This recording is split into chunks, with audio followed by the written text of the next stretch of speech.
Hello, I'm Terrence Summers here with head coach Dustin Wilson, and welcome to season 2 of Lockeroom Talk. And it's been a minute, Coach. Yes, sir. And tonight we begin the 2023 campaign, but we'll start by just highlighting last year. Last year, the 2022 edition of the Springfield Yellow Jackets went down as one of the winningest classes in Yellow Jackets history. The Jackets graduated 16 seniors off their 2022 10-3 quarterfinals team. 3 of the 4 starting secondary players, 4 of the 5 receivers, both running backs, school record holder kicker Logan Leffridge, tackling machine Joe Woodard, and 4 out of the 5 starting offensive linemen and starting quarterback Devin Crenshaw. As all the Jackets fans, wiped their tears away and said goodbye to one of the winningest classes in Springfield history, head coach Dustin Wilson and staff went right back to work, forging the 2023 Jackets. How's the summer been, Coach? It's all been killer. It's nice to talk about them old kids, ain't it? Yeah. And, it's even like sitting there talking about you or y'all's team or, little Joe and Leftrick and Crenshaw and Keon, and I'll stop there because I won't be able to name them all 16. But 16 of them. they were all real important, and they're part of history right now, man. What a fun part of history. But unfortunately, with high school football, you got to go on to the next class worrying about their story. And so all season was great, no problems, kids going into work. Your numbers are down when you lose that many. And, put it in perspective, there's 38 people that were on the roster last year aren't on the roster this year. Wow. Whether it was 16 seniors or how many ever transfers or people deciding to go to another school. So that just means youth. But, we'll grow up as we play and game by game, and we'll grow up. But summer's been hard because when you're that young, it's just hard, man. And just everything you say, you got to say it more. And just those kids got to know what they're doing. And, if you just let them make mistakes and think it's all right with them, they just don't see the importance of it. Yep. So it's just been a correcting, but we always remind them, hey, who they are and what they're here for and what they're doing. And, remembering who they lost. Like you're part of something important in this community, and it's your time to go. So it's been fun, though. I mean, it's hard. And when you go to work and it's easy every day, I'd say you get a little complacent, but It definitely ain't been that this summer. So we've just been coaching our butts off. Kids have been working their butts off, and here we are 2 days away from opening it up. I know. I thought back to last year when we did the first episode, and you were talking about how how great the summer was and how easy it was because you had older guys who kind of knew what to Quite do. the opposite. Yeah, Knew what to do. Knew and that's with any program from NFL down to Pee Wee. You got guys who return. They know what to do. Return starter, get in there, do this. Mm-hmm. You don't have the luxury of that this summer. And I know you guys really been coaching your butts off and teaching these young guys and trying to push them into that starting role. Yeah, it's definitely the other end of that spectrum. Just whether what's that water whistle? What's he blowing that whistle for? What's pursuit or shoot? How we put our helmets? Yeah, it's all of it. But yeah, it's been that part of it's been rough. But I mean, still coaching football. If you sign up to coach football, boy, you got your plate full this summer. So it's been fun.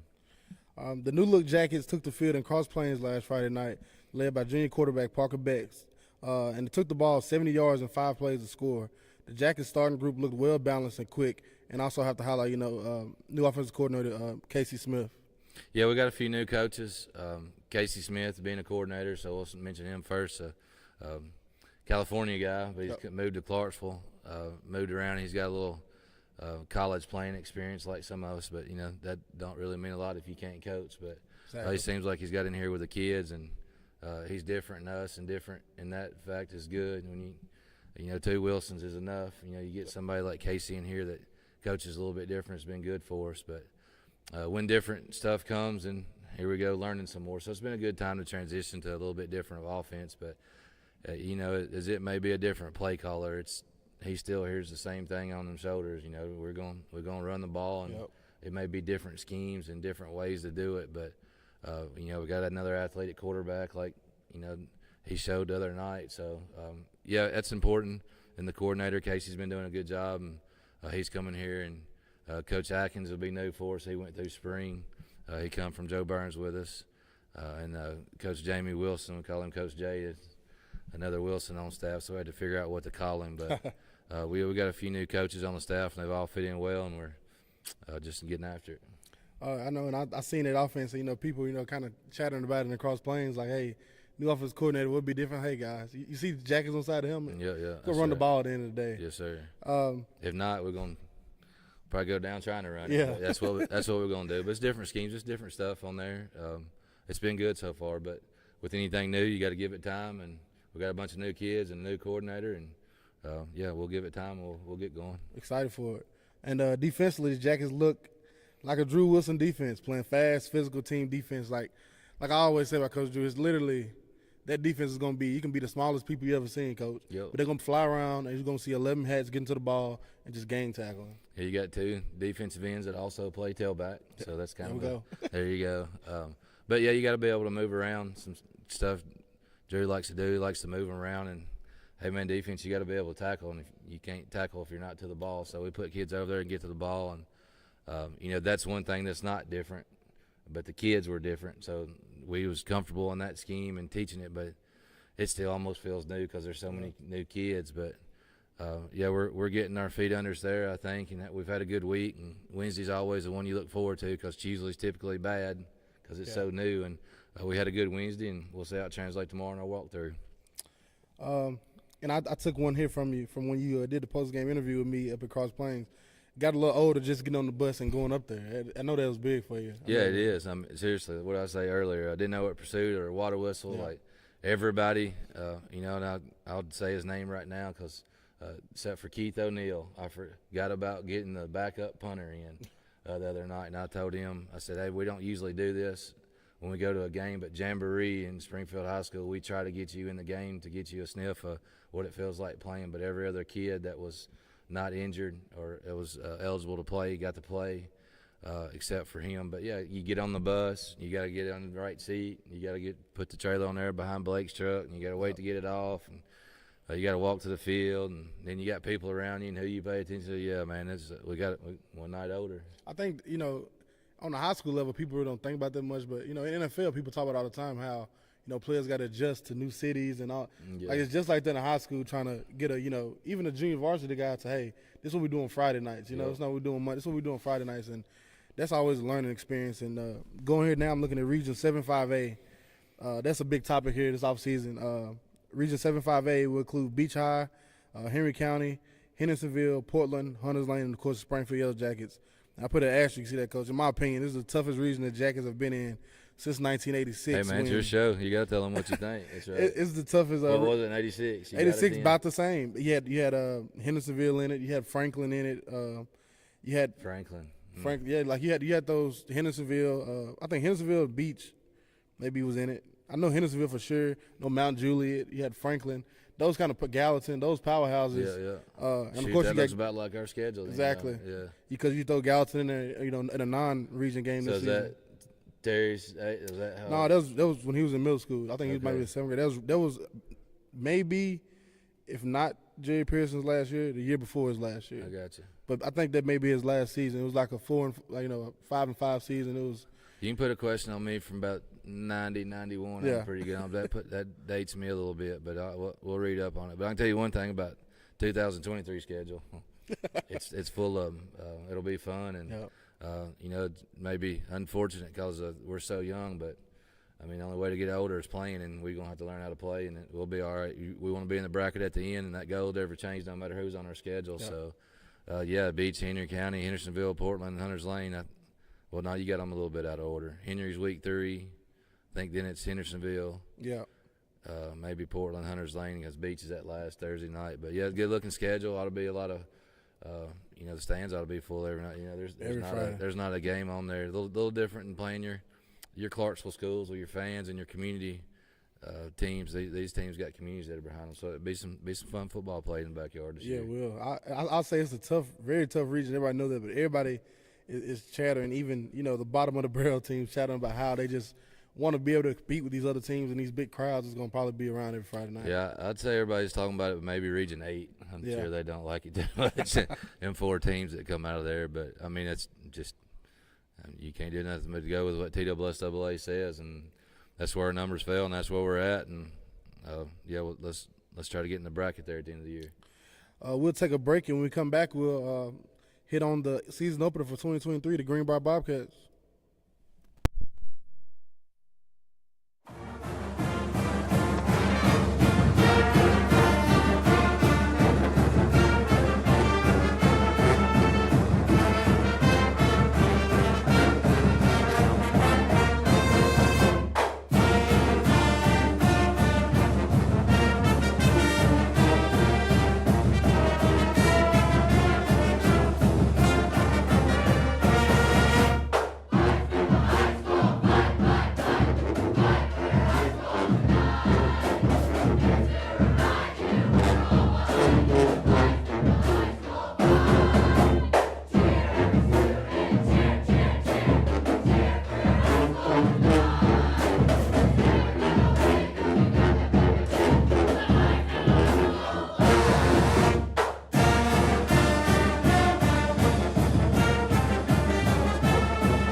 Welcome back to Lockeroom Talk.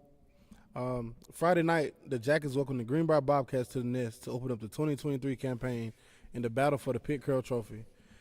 This series began in 1987, and the Jackets lead the series 20-6. The Jackets have held the trophy in a chokehold in recent years, beating the Bobcats 9 seasons straight and not allowing the Bobcats team to get in the end zone since October 2018. But if I know you, Coach, I feel like I know you a little bit. That really don't matter about none of that. That's you. I know I've heard you preach this before. I know this, that just because you got the Jackets on the side of the helmet don't mean nobody's gonna lay down. You got to go out there and get it. Right. I mean, it's just the opposite, really, to be honest with you, T. But none of that matters. Friday night looks like they are real similar to us, but you get those two close in proximity communities, you're gonna get the best out of both teams. It don't matter if it's first week or there for a 4-year stretch. We played them in the last week of the season. So yeah, none of that. I'll let you talk about that. But none of that matters this year's team. Just don't. I know it's out the window so badly. It's kind of I say people. It's kind of like the first time people aren't talking about it. It's kind of like this may be one of the most expected even matchups between these two teams. And I can't wait to Friday night to get out there because at the end of the day, you got to put on the pads. You can talk about who won and who did that. But at the end of the day, the Pitt Carroll Trophy. I love that. I love they do that. It's awesome. That'll be on the line for bragging rights also for 365 days. Yeah, I think it's if you said 9, 10, this may be year 10 or 11 since Coach Thomas got together with those guys and that trophy. So they've already come picked it up and they're ready to do their thing. And there's the honor guard, if I'm saying it right, but some of the guys contacted me along with our color guard, and it's a good night for all those guys to put into perspective while we're playing this game and who we're playing it for and what the ones before us played for. So good stuff. I know Greenbrier their social media team put out a good video I seen. It was very nice. It showed both of the guys from each school and showed them like high school pictures and pictures in the war and actually told stories, and it's crazy. I think if I'll share it on social media also. If you can go check it out, I'll go check it out. It's a great Yeah, watch. the guys in the locker, or Coach Butcham, Coach Will, social media was saying about how they posted and said it was awesome. Like some information in there that you may not know about the two gentlemen, and both of them had great things to say about the video, so it's good. The more information about those two guys, the bigger the game, the bigger the community. It's all good for both of us. Yes, sir. Here we go. What are you most excited to see out of the team come Friday night? Just replacing. We're young, energy. What you got? I mean, it's just we've had 2 scrimmages. Yes, we had a series for both. If you've been a part of our program, the Jamboree, you're going to get 1 series on both sides of the ball, and then everybody's going to get to play. So, we got to last 4 quarters. So that's something, I don't know about excitement, but I guess that's what I'm anxious to see because you don't really know that till you do it. But, you can talk about being young all the time and put that and kind of tag that as your team. But, after kickoff and that first couple plays, I mean, it don't matter. I'm just ready to see who's going to play and see these kids' stories develop. And it don't matter if there's 4 freshmen on the bus per se. I know we don't have to get on the bus, but there's 4 freshmen called up. We'll just see who steps up and see what the new team looks like. And just excitement getting to play football again. It's been a long time. So Thad, I'm sure he'll be here Friday about lunch, putting the helmet up, and Coach Butcham will be handing him off the smoke, and we'll be putting the signs. And we just got done or started painting the field. Just excitement around game week. Yeah, it is. And I always think back to, we did our first year doing the broadcast in 2018, which is Fat Cat and them, senior year, lost up in Jackson. Yeah. Turn around after that loss. Literally, the whole conversation was now what for the Jackets. That's all it was now what. And then, literally all summer, okay, what are the Jackets gonna do? You turn around and go to the state championship. Not saying that it's gonna happen every time, but you find unsung new guys. Yeah. After batch, and it's like I told my dad, and we talk all the time about football. Like, hey, end of the day, Springfield football is all gonna have some guys. Well, you look at that year. What now is all those guys you're unloading a huge group about similar to this year, and that group of seniors, from Cale Jones, Christian Trio, Yunel Rodriguez, Austin Stiltner, Mikey Neal.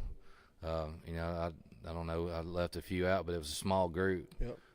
And you just kind of figured out what are you going to do, but you just play football. You put them in the best spots you think you can, and they get after it. So it was fun that year. Obviously, we're just hoping for a whole lot of more fun this year. Yep, and we talked a lot tonight about a lot of guys, young guys coming up, and a lot of guys graduating, but you do have a few people still in Pete, Coach. You got Clarence Cobbins, only returning on-region guy. Also holds a few D1 offers, and I think he's on the list of top 25 guys in the state to watch. You got Matt Gregory, Max Baldwin, familiar faces, battle-tested, and in my opinion, personally, the guys, those 3 guys, you can look at and be like, hey, do what they're doing. Yeah. You look at their bodies and tell they've been around. That's probably the biggest thing about being young.